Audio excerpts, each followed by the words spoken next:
Hello, everybody, and welcome to our latest webinar. We're delighted to have Melissa Curley with us today of Social Bee. There she is with a big smile. And we're looking forward to this session today with Melissa. So a little bit about us before we start. We are Employ Mum and Employflex. We're all about flexible work.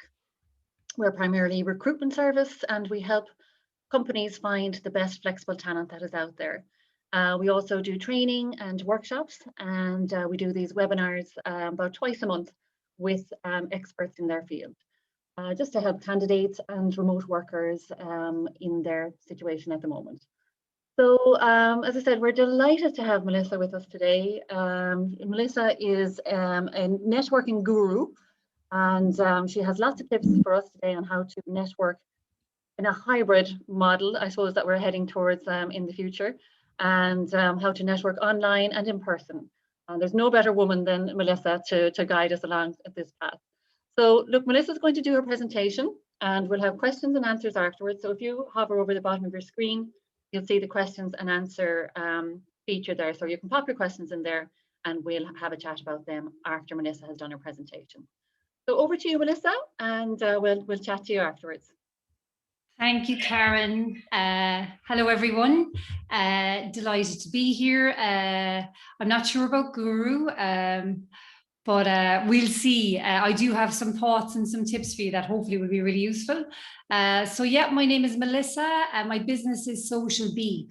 And we help people have greater impact in their professional lives. And we do this through education and upskilling in those core professional skills, soft skills, or high touch skills, whatever you like to call them, that are essential for our ever evolving future of work. And one of those core skills is absolutely networking.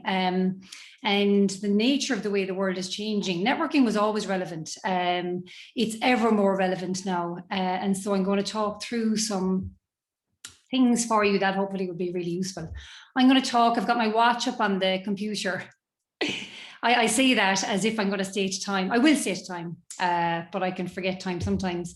So I'll share my screen. And so what I'm going to do, I'm going to run through, I suppose, an overview. I'm going to make a case for networking first and foremost. So I'm going to talk about what networking actually is and why you should all be really networking and the benefits of it, really and truly. And my key focus with networking is it's something that we should do and we should really enjoy. It's an activity that should take up some of your time and your energy, whether you're in business or in a professional career. And to that end, we should always seek to enjoy the time that we spend, you know. So I don't want you to think of networking as a chore that you have to do. And then after that, I'm going to go through the how-tos a little bit. Some people might think of that as a bit ABCs for them, but we'll see. I'll take you through them. So I'm going to go in here and share my screen. And we'll make a start. Can I go and move that? Gosh, hang on. No, that's the technology side out of the way. Okay, and that's me, Social Bee, and it's all about connect with impact with my business. And networking is very much an activity of connection. It's all about making connections first and foremost. And as in life, as in your social life, there'll be some people we really connect with and some people we really don't. And then there'll be some people that we can be polite with, all right? And it'll be the same in networking. But I love this quote. I quote Maya Angelou a bit. If you're always trying to be normal, you'll never know how amazing you can be. And so sometimes we should not just try and fit in. We should really try and stand out. Networking is very much about the impression you leave on people. It's the impression you leave on people that you talk to. It's the impression you leave on a group that you've been in. It's the impression you leave on a room that you've been in. All right. So we're seeking to leave an impression first and foremost. You're not networking if you're not memorable, but you want to be memorable for the right reasons. All right. You don't want to be memorable for being the person that brought bad energy to a group. Okay. So I'm going to get other stuff out of the way, and just to say networking is about people. You might have said about sales, and it's not. Sales and business and referrals and all those good things can indeed and do indeed come from networking, because networking is, of course, a focused business activity. But first and foremost, it's about people. And we say this all the time. We hear it all the time in the world of business. People do business with people. People do business with people that they like, trust, and respect. And we say it and we say it and we believe it and we know it's true. And yet when it comes to networking, we can forget that it's about people. And so it's about, first and foremost, it's about who people are, and it's about who you are, not what you do, first and foremost. All right. So it's not really about rocking up to somebody and saying, hi, my name's Melissa, I'm an accountant, you know. That person will know what I do. They'll know nothing about who I am, and they'll have not made a connection with me. And so I won't be memorable. I won't have left an impression. So first and foremost, it's about who we are, and we reveal who we are by how we are with other people. All right. And so it's about how we show up, how we engage in conversation, how we treat other people. Okay. And then that leads to the second point, I suppose, be a listener, not a dementor. Listening is the key skill of communication, and is also a key skill, the key skill maybe, in networking. Because if networking is something where you want to create a network of people, and to be a good networker, you are thinking, how can I help those people? How can I help you? You'll never know how you can help anyone if you don't listen to what they're saying to you, if you don't listen to the things they're telling you. All right. So be a listener first and foremost. All right. And the not a dementor. I use this because you've seen Harry Potter, and you know the dementors in Harry Potter, and they're those awful things that just suck all the energy and the joy out of a room. We are a little bit, each of us are a little bit responsible for the energy that we bring to a room. And we should always be cognizant of that. And so there's a social intelligence, a social awareness element to that as well, you know, and in particular with networking, we're a little bit responsible for the energy we bring to either a virtual breakout room or indeed to a real room and a real group of people. And so try and be that person that brings that positive energy, and be a listener. All humans love to be listened to be really listened to, not for someone to be looking over your shoulder and through your ear while you're chatting, you know, because being really listened to. Do you think now mentally in your head of a time when you were really listened to? How did you feel? You felt valued. All right. So when we really listen to other people, we make them feel valued and we make them feel valuable. And what does that do? That leaves a good impression. All right. So the people that have met us have a good impression of us. And this, again, Maya Angelou, this for me is the essence of networking. People will forget what you do. They'll forget what you say, right? But they'll never forget how you made them feel. And so keep that first and foremost in your head when you're thinking about networking. And networking is very much a personal branding exercise. And we are all today a personal brand. I suppose if you're in business, you would be very aware that you had a business brand. And I suppose if you started the business yourself, you'd be very aware that your personal brand is very much tied to the business brand. But more and more, I think everyone, because of the nature of the changing world that we live in, people that are in careers, you no longer can tie yourself to the brand of the company you work for, because that's not a given until retirement anymore. And so it's really important that we all work on our own personal brand. And from the point of view of networking, every single touch point, every single interaction, every engagement, whether that's online on your social platforms or offline in real life, you're creating and cementing your personal brand with every interaction. And so what will people think about the person that you are from having encountered you in a networking interaction? All right, so it's really important, because your own personal brand is such a valuable intangible. And so be aware that you are building it with every networking engagement. And then I suppose to that, we can get a bit siloed in our head when we think about networking. We can think about networking as going into a room in a suit with a load of business cards. Do you remember this world? With a load of business cards, and a bell was rung and you went around and you speed networked and you handed out your business cards, and that was networking. And then an hour and a half later, you left networking and you went off. But here's the thing. networking is everywhere and every day. Say, if we go back to that event where you walked in with your business cards, if you came off the bus and bumped into someone as you were walking off the bus and had a bit of a chat with them there, and then you both walked into the networking event, you were networking before the event.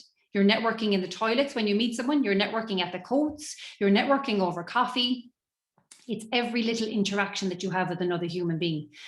And so it's very important. I put LinkedIn up here because LinkedIn is the platform that I understand and use the most. I'm very shaky on the other platforms, as in I give them no time. But whichever platforms you choose to be on, be aware every post you put up, every comment you make on someone else's posts, every engagement, that's you networking, and that's you building out your personal brand. And what I would say in terms of those things is that idea of congruency, the congruency in terms of be who you are online, be the same person when I meet you in real life. You know, that's kind of jarring when there's an incongruency there. There's a jarringness. And when you're different a person across maybe different platforms and in real life, it can kind of create that mistrust. You know, it's hard to trust someone who appears differently in different times. So just be aware of that as well. And here are two very important, I suppose, concepts about networking that I do want to point out. So visibility, first and foremost. Some of your best networking is visibility. All right. And so tied into that is consistency. Okay. So you should be showing up visibly consistently, and whatever consistently looks like for you. If that's going to be daily, if it's going to be weekly, if it's going to be fortnightly, if it's going to be monthly, but visibility, showing up, and not even just showing up and speaking up and engaging, all right, and making those connections really and truly is some of your best networking. And especially now that we're living in a virtual world, and please God, we'll go back to the other worlds like really, really soon, but it can be hard when people go out of our minds. You know, we don't want to go out of people's minds. So we want to kind of stay in people's minds. And so visibility could be once a month or once a quarter, going through your LinkedIn connections and just having a look through there and seeing do you even know who's on it? But also, who haven't I touched base with in a while? And it could just be an email. All right, checking up on somebody, you know, it could be looking to comment on their social feeds. All right, so being visible. And then this other one, reciprocity. So this is a basic psychology kind of concept, I guess. And reciprocity is that idea that when somebody does something for us, we want to do something. We feel compelled to do something for them in return. Right. The greatest example of this from an Irish perspective is the round. When you're getting to a round in a pub, again, remember those? And if you're in a round, you're aware all the time of when it's your round and when your round is due, because you feel compelled to return the round. But the reciprocity in networking, I guess, and this is why the whole thing about being so generous. Don't look to take, seek to be generous with your time, with your energy, with your knowledge, you know. And so if you share an article with somebody that you came across that you thought would be really useful to them, and I do this all the time, I'll copy the link and someone will come into my head and I'll flick them a quick email. Saw this, thought you might find it interesting. Like that little gesture, I did it because genuinely they came into my head and I thought it might be useful. But from the other person's point of view, I've done something nice for them. And so somewhere in the back of their mind, at some point down the road, when the opportunity arises, they'll want to do something nice for me too. All right. Sometimes it can be really useful to think of networking in terms of this kind of, it's your social capital, first of all, right? So social, society, people, and capital is something of value. And so think of it in terms of a social capital bank account, all right? And anytime we think of a bank account, we think of something of value. As long as there's something in it, all right? As long as it's not in negative equity. And I suppose with your networking, you don't want it to go into negative equity either, right? If you keep withdrawing from your network without ever depositing into your network, then your network is fairly quickly going to become barren. You know, people won't be answering your calls, your emails. If all you've done is withdraw, there'll be nothing left. And so always be depositing And again, that comes back to the consistency thing. And depositing into your network could just be sharing someone's post or interacting with someone's post, right? It could be if you think of somebody, if there's a conversation and you hear someone has a need and you think of someone that you know that could fulfill that need, and you go, do you know what, now I'll pop to those people an email and connect them, all right? That's another way of depositing. There's so many ways, and I'll show you in a minute, so many ways that you can be depositing, being of value to your network. And here's one of the coolest things about a network. It's entirely transferable. I'm on my 3rd proper career, and that's not including all of the jobs I would have had in college. So I'm on my 3rd proper career, and I don't even know that this one will be my last rodeo, all right? And lots of the skill sets, well, lots of them have come, so skill sets that will transfer over, but a really valuable asset that you have that transfers across any industry and across any career really is your network. And your network can be the thing that can give you a foundation of security when you're starting something anew. All right, it might be people to help, people to offer advice or support, people to connect you with people in this new place or this new location. All right, it's such a wonderfully valuable, transferable asset. It's so worthwhile. Sometimes we can think that networking is a time drain, and it is an energy and time consumer, but there's so much value to it, really and truly, that it really is worth your time and your energy. And so then I would say be like a farmer.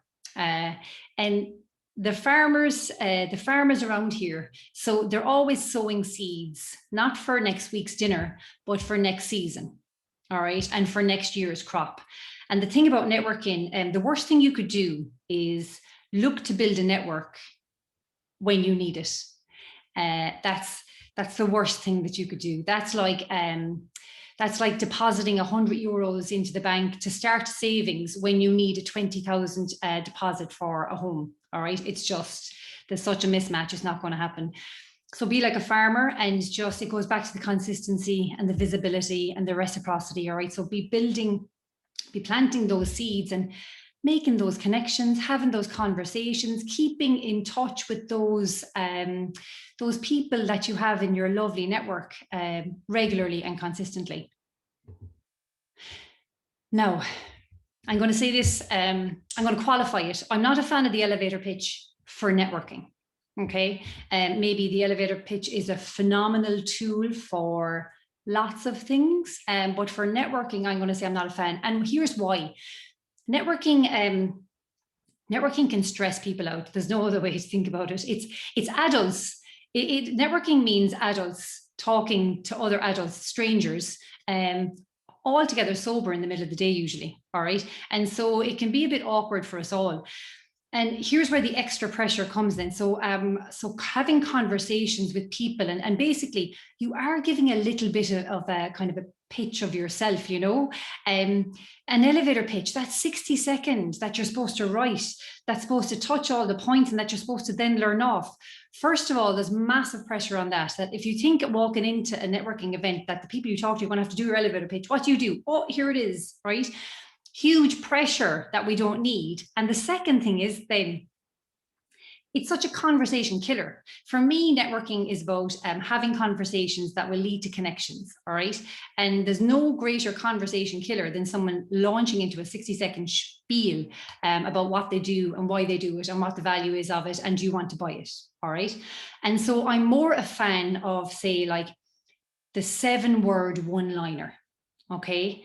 And so I'll give you an example because I just think it's more conducive to conversation. It's easier to remember. Now, where it's harder is to get the essence of you and what you do and why it matters into 7 words is tricky and will take loads of practice, but it's powerful when you have it. When you have it, you'll be more confident going into networking because it'll be easier to start conversations with people. So here's one. I help make a house your home.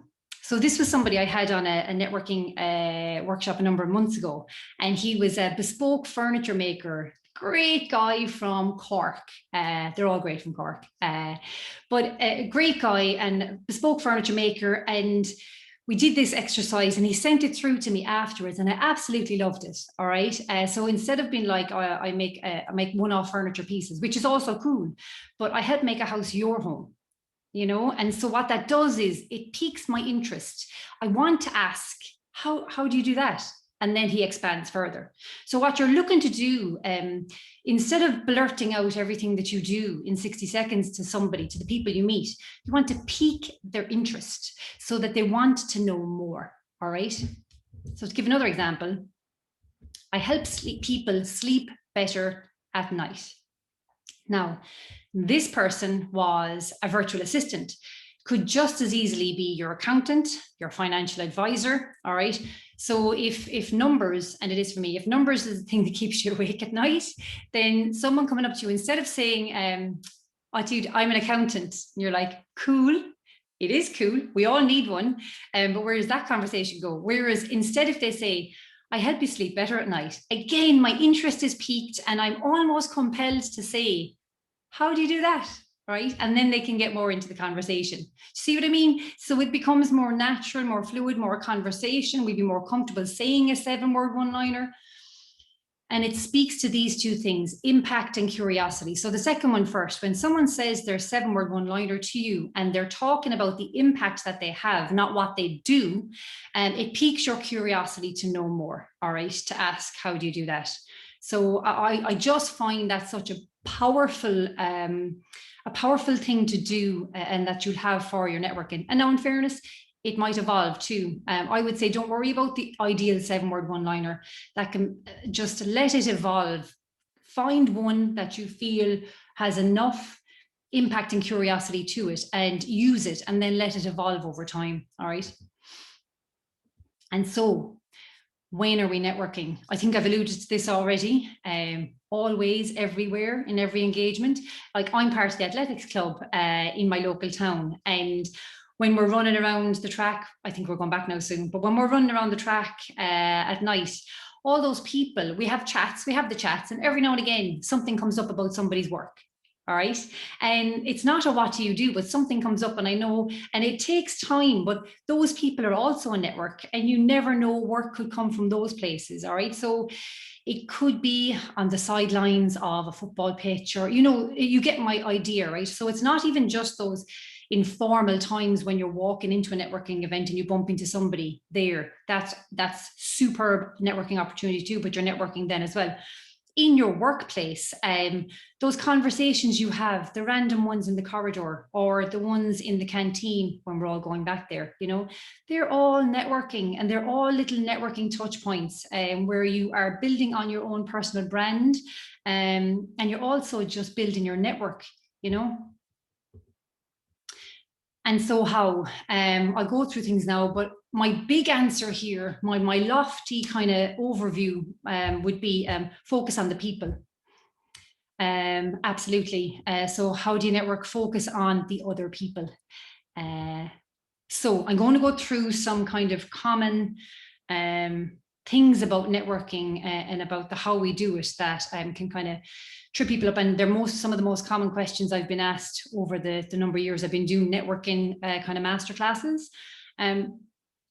Listening. And I'm going to be the first one to put my hand up, and anyone that might know me, I work really hard. I'm such a talker that I'm not as good a listener as I should or need to be. But I also have a great growth mindset. And what I mean is yes. So I'm always working on my listening skills, and I'm much more cognizant of it nowadays when I am in networking and in breakout rooms. And I try to be a listener first and foremost. But this is such a great quote from Stephen Covey. Most people don't listen with the intent to understand. They listen with the intent to reply. You know yourself, you know what I'm talking about in any conversation. And I do it, we all do it, where someone's talking and you can't wait to say what you've got to say next, you know. But when we're doing that, like, it's a natural thing, I think, right? Because we all love to speak, really. But what we're not doing is we're not properly listening to what the other person is saying, and we're not trying to understand what's behind the words, because we know from communication skills, there's so much behind the words, all right? And we can miss it. We can miss what we're being told if we're not really listening, trying to understand. And particularly when we're building a network and we're talking to people with the intention of building a network, it's really important. Again, it goes back to, how can I be of help to the people in my network? If I haven't listened to them when they're talking to me, I won't really know, all right? So listening first and foremost. Be curious. We have forgotten, I think, how amazingly interesting other human beings are, right? And even in this past 16 months when we've all been stuck at home thinking we're not interesting at all and that there's nothing going on, we're amazingly interesting. And here I would say even the people that you meet regularly at networking and that you think you know, everyone is trying new things all the time. Everyone is having new experiences all the time. We're all learning and growing and changing all the time. So we'll never know everything about anyone. And so it's really important that we approach networking with a curiosity for the other people that we're talking to, all right? Ask interesting, open-ended questions. This is such an underused but really valuable skill, you know, and it's so important for networking. And so closed-ended questions, you remember from school, closed-ended questions were the ones that just required a yes or a no answer. Or even from a networking point of view, what do you do? I'm an accountant. Like, that can just be a dead end of a conversation. But instead, we can ask these questions. How did you end up changing careers 5 years ago? You know, if that's what the person told you. Or what made you become a ballet dancer? Tell me more about how an accountant spends a Monday. Sorry, I know I'm really pressing on the accountants now, right? But these are all questions that are looking to get more interesting information from a person. And they do two things. They make you sound more interesting as a conversationalist, which makes you more memorable. Remember, it's the impression we leave on people. But it also opens up the conversation and allows that kind of connection to be built and be developed. Now, common concerns, and these are, again, mainly, these are hard now, maybe in breakout rooms, in virtual breakout rooms. These are mainly when we used to go to rooms, and talk to people. So around conversations, I think these kind of concerns people have, how to join a conversation. This isn't as much of a thing now that we're just landed in breakout rooms with one another, all right? But when we do go back to real life networking, joining a conversation, I'm all for being as open and honest as I can be in any given situation. And so with something like this, joining a conversation, if I'm feeling awkward or nervous, or if I don't know anyone, that's literally what I will do. I will walk up to maybe a small group, and you can, again, have a bit of social intelligence about this. Look around the room and see what group looks kind of open, and maybe a smaller group as well, or not too small though, a 2-person, they're maybe just having a conversation, but just walk up to the group and say, hi, I'm a bit nervous. I don't know anyone here. Do you mind if I join you? All right.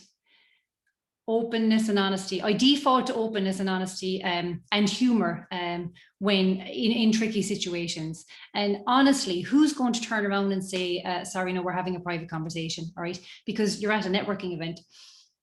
And starting a conversation, okay, that goes back to my interesting questions, all right? Be curious about people and asking interesting open-ended questions. And also, I suppose, in having a conversation, I encourage people always, be well read, listen to podcasts, watch TED Talks, all right? Have things to talk about, have opinions about things. But on that, with the opinions, I love this term, I have strong convictions loosely held. I am wide open to having my mind changed about things all the time. So have things to talk about, and then that makes it less daunting, the idea of going talking to strangers, you know. And then this leaving one, this one's really interesting. What people mean is, how can I get away from somebody? But at a networking event, and the worst thing, people always suggest, say you're going to the toilet, and I mean, it's such a terrible idea, because the other person may go to the toilet with you, or, you know, they might be there when you come out of the toilet. And so our other ones are like, say you're going to the bar, all right? No, because they might go with you again and you might end up buying them a drink, and that's the end of it. Instead, because again, remember, this isn't a social event per se, it's a networking event. And so I would just, again, openness and honesty, just say, listen, it's been really nice talking to you, but I have a couple of more people I want to talk to before I head off. So have a lovely evening, right? That, or if you feel a bit awkward leaving somebody, all right, you could say to them, look, I'm going to go join that other group. If you want to come over with me, and bring them along with you. All right, so there's ways to do it, but definitely default to openness and honesty. Okay, hang on there, my mouse isn't playing ball. Okay, so in terms of your value, often in networking, you know, that idea of reciprocity, we can be afraid to ask for help within our network. And if we think about it internally, what's the deeper reason why we're afraid to ask for help? And it oftentimes is that we don't feel that we have enough value to give in return. And so really and truly, we're all incredibly valuable. And so I just want to show some of the ways that you can be valuable within your network. It's so much more than referrals.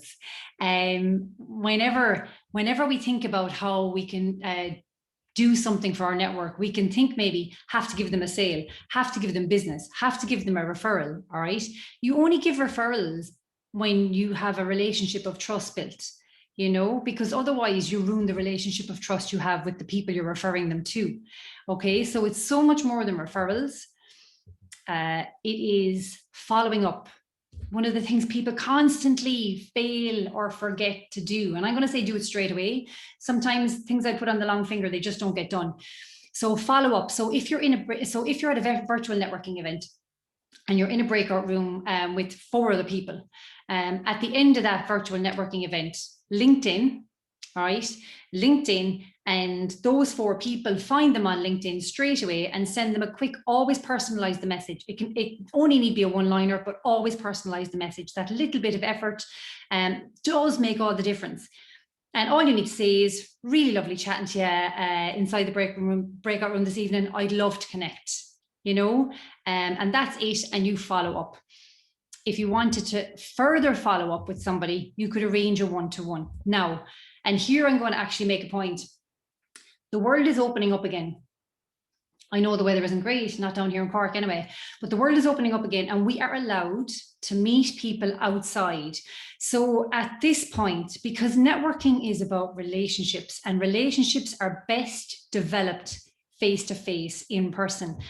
So if it's location feasible, all right, then try and arrange a one-to-one in person, all right? I know the virtual ones are convenient, but everyone is 16 months in exhausted of them, all right? So if you really felt you had a connection with somebody, maybe in a breakout room at a virtual networking, seek to follow up with them and arrange a one-to-one in person. Like, it'll be wonderful. Engage. So engage with the people that you've connected with and the people in your network, wherever you're linked in with them on their social platforms. Engage with their content. It really does make a difference, right? Whether you're just sharing something, commenting on something, liking something, it can all be done really, really quickly, okay? Share. And so that's share their content, but also, like I said, I read a lot. I do a lot of research for my own work. And so lots of different kind of books and podcasts and what have you. And anytime I come across, every now and again, I do come across something and someone pops into my head and I think, oh my God, that'd be really interesting for them. And I super quickly, because I have to do things straight away, super quickly flick them an email with the link to it. How do you think this would be really interesting?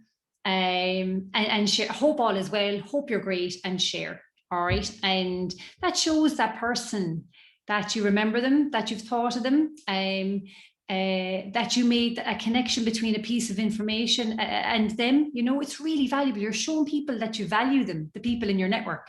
And that's so valuable. Invite. So again, if you are attending an event, virtual or in real life, or even there's a new network that you're going to go along to, or you've gone along to, just if there's people that you think of, 1 or 2 people that you go, oh, do you know what, now they might really enjoy that, and just invite them. This is on, you might enjoy it. I'm going virtually going, whatever, you know, and invite them along. Again, showing people that you find them valuable. Connect them with other people. This is why it can be valuable to be in more than one network, because the people in your network, like, they're all in a way connected with one another. But to have a number of different networks, I don't go mad on having a number of networks. You've only got a certain amount of time and energy. But 2 to 3, I think, is great. And just over time, not straight away, you'll start making connections in your head between the people in your different networks, what they do because you've been listening, what their needs are because you've been listening, right? And then you can kind of start connecting people every now and again. And that can just be an email connecting people, all right? And leaving them to it. Advocate on other people's behalf in your network. So I have people in my network that have never bought my service. Okay, and this is my second business. But I'm thinking of 3 people in particular that just, I know when I'm not around and not in a room, I know 100% that they're bringing my name up when it's relevant and they're advocating on my behalf. And I've gotten business from those people who are amazing and who advocate voluntarily on my behalf in their own networks. All right. And so be that person as well. Advocate on behalf of other people when they're not in the room, if it's relevant to the conversation. Okay. Okay. So I'm watching time. I'm good on time, actually. Okay. So virtual networking, I know we're all over it. We really are, but what I will say here is there is benefits to it. And so hopefully when we go back to like a blended world, we'll be one great big blended family, that the virtual stuff will just, it'll be very, very doable for us as well. But from a virtual networking point of view, I'll do a negative first. It really is only a carbon copy of real life interaction. I mean, it's really hard to connect with people virtually. And the main reason I find is because you can't make eye contact. And so we know as a species that eye contact is such a fundamentally important way of communicating and connecting with one another. And so we can't make eye contact, you know, not properly with the virtual. And so there's lots of ways like that where it's not there can be it's a very stilted conversation because we're all trying really hard to not speak over the other person, but you don't know who's going to speak next. And so many of the social cues are missing that it just becomes a carbon copy. However, it does offer us global opportunity now that we can connect, we can join networks from wherever and to wherever. And so we can connect really globally with people. And so that is a really positive to virtual networking. And so on that, just some quick virtual networking tips. Show up. Again, comes back to your consistency and your visibility. Oh, and on the visibility, the show up on virtual networking. Oh my gosh, at this stage of the game, please everybody turn their cameras on. Like, we're already distant, but to leave your cameras off, I really don't see any excuse for it anymore. Like, if you were going to a networking event, you would put clothes on and you would go and you would show people your face. So for virtual networking events, if you're going to attend it, then put clothes on and show up and show people's face. You won't make any connections with your camera off. And then on that, hide your self-view. Oh my God, we've had 16 months of having like continuous feedback of our own faces. It's not healthy. It's not good for positive self-image. Unless there's anybody on here now who's going, I always think I'm gorgeous when I'm looking at myself. But it's really not good. And it can be really distracting from a networking point of view. Be fully present. And again, so when your camera's on and be fully present, like, don't be doing other things. If you went to a networking event, that's what you would be doing. That would be your activity.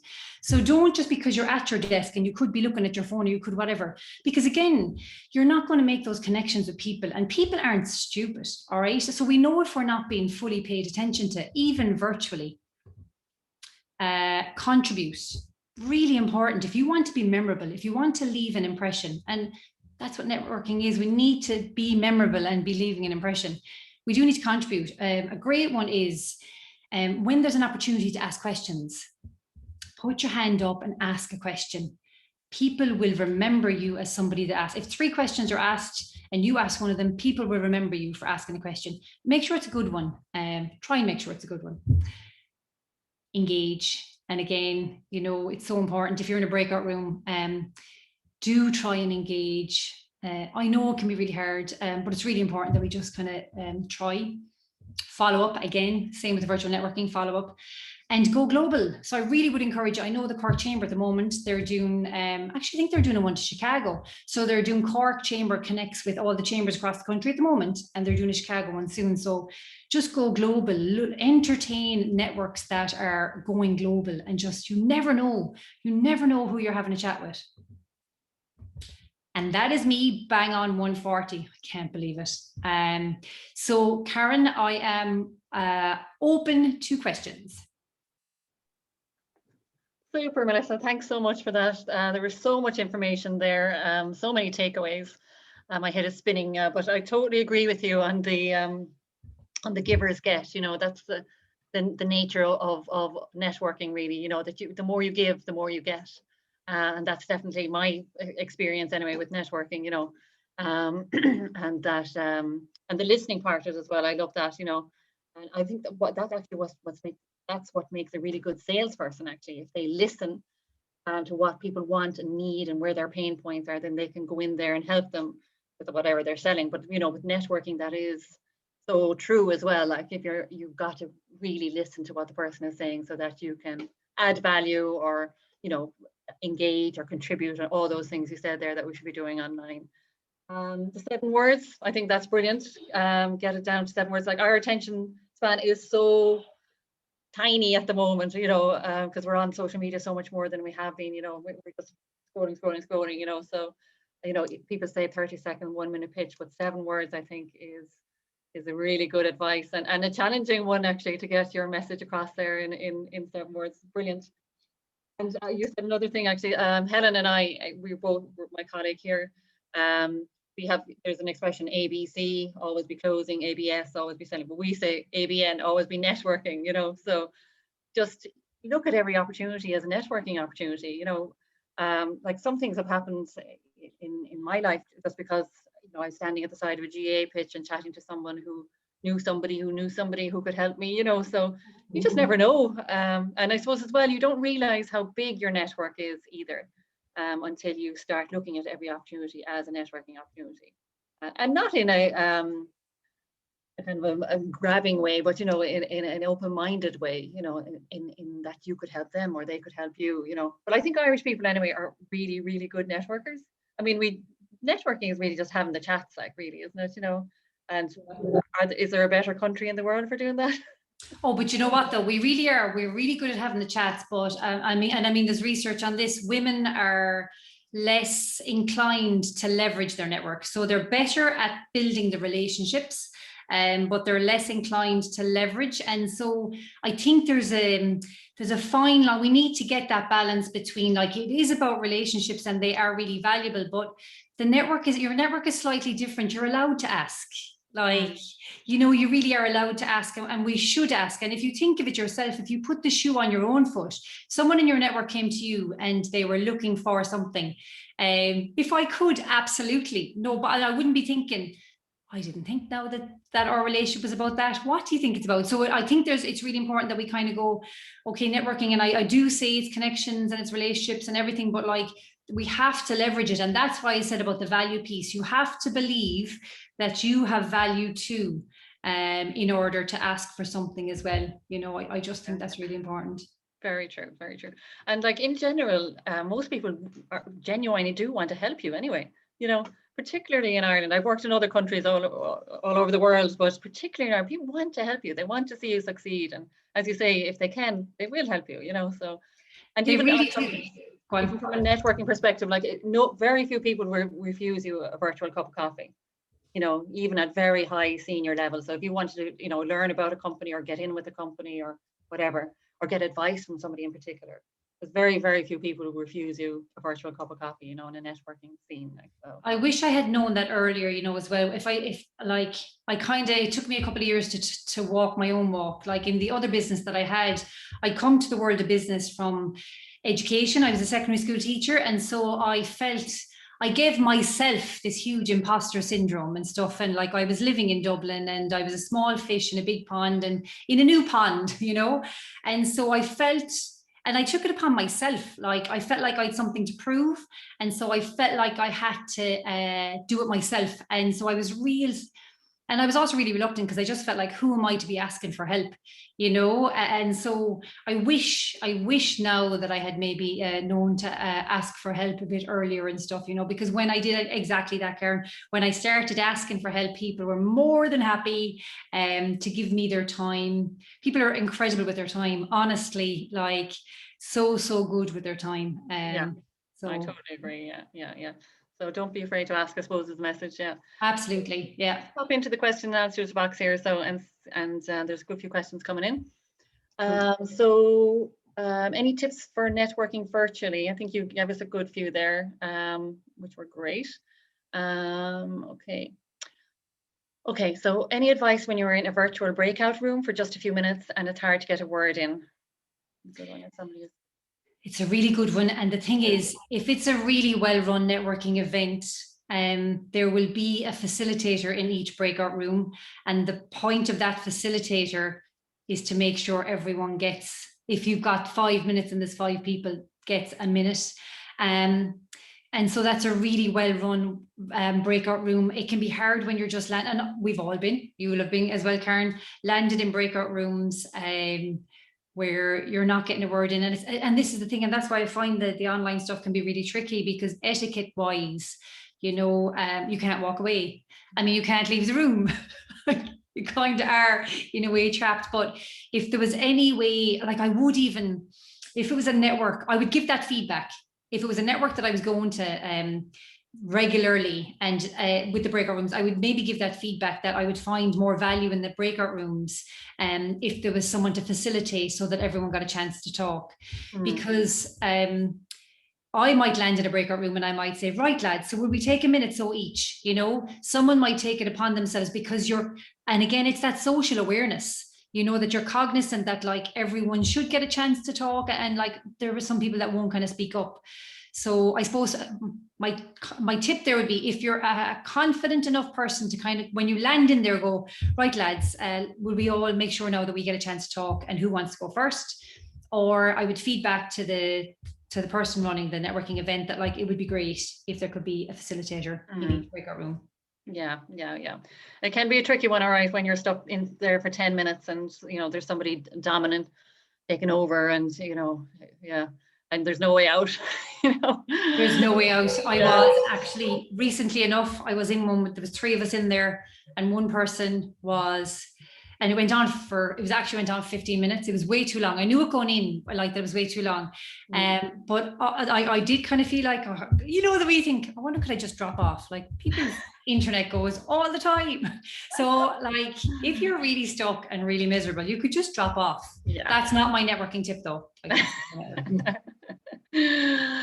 Excellent. Yeah. Okay.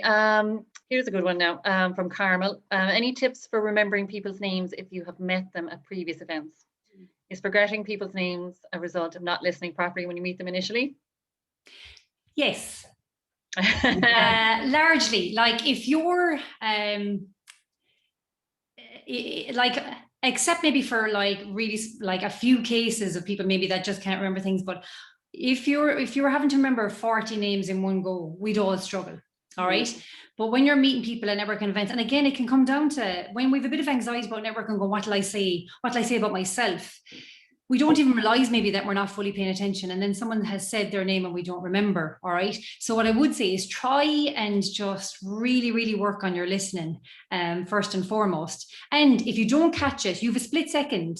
The first time someone tells you their name, and if you don't catch it, you do have a chance to ask them again in that first conversation, you know. But other than that, like there's, what's that book? There's a book where you can learn like incredible amounts of things. But other than that, I would say I do sometimes make associations between a person like and a something else. Do you know what I mean? And so like you can kind of associate a person either like with a landmark, or like if they've told you where they're from or something, and you can like, maybe if you visited that place and you can link someone to something. If that would be just for a few people, but definitely listening. The key thing is listening, really. Like when yeah. I know there is a book about, or you know, something about memory tricks like that, and as you say, the powers of association. So if that person could possibly invest in that, if it is well, a real one book I problem for do them. have, that guy Jim Quick and Limitless, the guy that had the broken brain, and so he talks. Part of that is about learning lots of things off, right? Okay. And so that could be. It was a really interesting read too. So that could be worth Jim Quick, Limitless, and it's KWIK. So that, and it was lots of things. It was more, that book is about more actually than just learning off lots of information. So that could be useful. Okay. So another question, as a female, I struggle when attending male dominant events. It's mostly imposter syndrome on my part. Any advice? Yeah, I've been there. I wonder, have all females been there?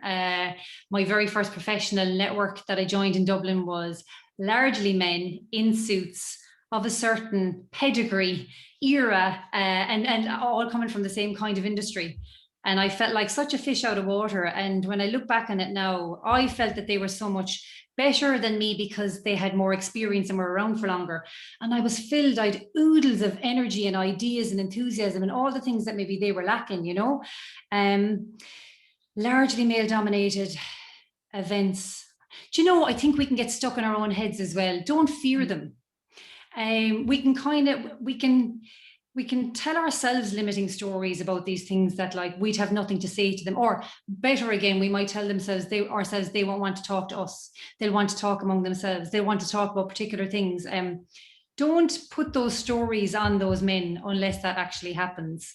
You know, I would say it is more daunting, but I'm all for mingling with the men as well as the women. Like, I just think you can learn so much from men. Networking, they do it in a different way to us, and it can be really useful to learn from them. Have some, like, I wonder what the worry is the worry about not having something to say, because then what I would say is, like, be informed. Like, if it sounds like it's industry specific, if it's going to be a particular male dominated area, so like have a couple of interesting articles that you've read, or a couple of interesting podcasts that would be related or maybe not related. And so just to be able to contribute to the conversation, if that's your fear. And if it's the fear of being excluded, like, I would actually say the men would be more likely to include you. You know, like, we have very emotionally intelligent, socially aware men as well. And that would be, and many of them would be really cognizant that you're one of the few females, you know, like, you really would have people. And if you're truly uncomfortable, if, again, go back to the organizers of the event, if the event is run well, but if it's run by organizers, I would maybe approach them at the start of the event and just maybe say, look, I'm a bit nervous, like, who could you put me chatting to? Because I've been brought around by organizer of event. I'm thinking in particular of one network, I can't remember what it was called now, but they were great. They had a couple of people, but they would bring you around chatting to people. And so that's a nice in too, because all you need is a little in, you know? Yeah, that's great advice. Yeah. I mean, I remember going to an event in Cork City when I had moved back, and I knew nobody in Cork and knew nobody at this event. Drove up from Clonakilty into Cork and put my coat on the hanger and walked into the room, and it just seemed like there was men in huddles, men in suit in huddles. Like, and I stood there for about 5 minutes and got my coat and drove back to Clonakilty. You know, so you know, it can be very intimidating. I suppose, have you any advice as well, like, for that situation when people are in huddles and they all seem to know each other, and how to break into that kind of, you know? Yeah, there's a guy called, he's written books on this now, a guy called Sean Weaver, about how to, like, kind of like, there's ways, but I will say, first and foremost, if you're arriving to an event on your own and you're nervous that when you get there, everyone will know everyone, right? Go early. So that, like, when you landing, when the event is already in full swing, we do all form, and it'll look on the outside like everyone's all in huddles, but people are just chatting. So to avoid that kind of stuff, go early. And so that you get there, and so you can meet one or two people around the coffee or around the coats or whatever, so that you can be part of a huddle instead of having to join a huddle. But then on the other side, so if you are running late and you can't help it, right? So there's ways of, like, so we do, I suppose, as a species, like, ensure we're a species at the end of the day. Like, when we form groups, I would say first, two people talking face to face like this, they won't want to talk to you. They're in conversation, two people talking face to face like that. And so I would leave a two alone. I did once break into a two. Oh, listen, sure, I got nowhere. It was awful. And it was two women that obviously knew each other, like, but anyway, I left. But so if you've a bigger group, so the group can form, every body language will tell you so much. And so it's a kind of about reading the body language a little. And so the group can be closed off, and we do this unconsciously. So there's a subconscious element to this, but when a group is kind of fully formed and they're deep in chat, what they'll do is they'll naturally gravitate to closing off the group. And you'll have really aware groups that there may be 4 people, but they'll still be open. They'll be open to the room. And so that's the group you're looking for. Like, you know, it's a group of 3 or 4 that still looks a bit open to the room, that you can kind of wander up and join them. All right. So 2 people face on face, or people that are fully formed, avoid or get there early. Yeah. Great tips there, Melissa. Yeah. So listen, there's lots of thanks coming through here. Fiona is saying, you've given us so much information. You've already answered all my questions that I had, Melissa. Thanks a million. You're amazing. So lots of that coming through there. Thank you from other attendees as well. So listen, Melissa, thank you so much for giving your time here today. I learned loads anyway, and I can't wait to get back networking in person and meet people and go for coffees and go into shake up those huddles at those events. This is it. Yeah. We'll all be now. We've listened to, we've watched Netflix to the end of it, all of us. We've stuff to talk about. I know, we do. So where can people find you, Melissa? Where are you? Yeah, I'm on LinkedIn mainly. So you'll just find me, Melissa Curley, so she'll be on LinkedIn. Absolutely link in with me. And the website then is socialbee.ie, so B with 1 E, if you want to get in touch. Fantastic. Listen, thanks again for your time, Melissa. And I said, hope to see you in person soon. Yay, thanks a million. Bye-bye. Thanks everyone. See you.